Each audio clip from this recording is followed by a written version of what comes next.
You know, in 1850, Nathaniel Hawthorne wrote a novel called The Scarlet Letter.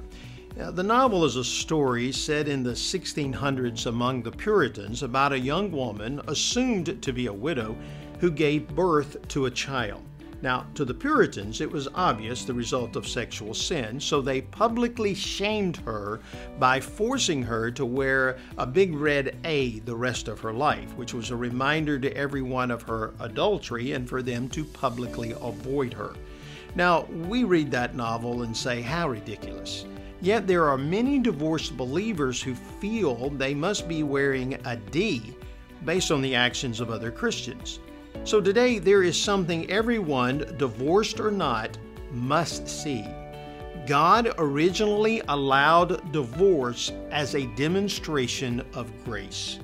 In the law, Moses permitted divorce, not because it was God's desire, but because of sin. For example, under the law, a person caught committing adultery was to be stoned to death. So if a man discovered his wife was unfaithful, stoning was his only choice. That is, until the law permitted him to divorce her. God, in His grace, allowed divorce to prevent people from dying. Do you remember when the Pharisees brought a woman caught in adultery to Jesus? They wanted Jesus to order her death, but He didn't. He saw her brokenness and extended grace.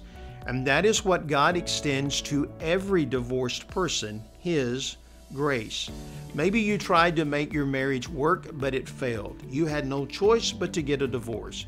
So today, remember, divorce isn't God's ideal plan, but in His grace, He forgives and tells you your past is not your future. Think about it, and I'll see you next week.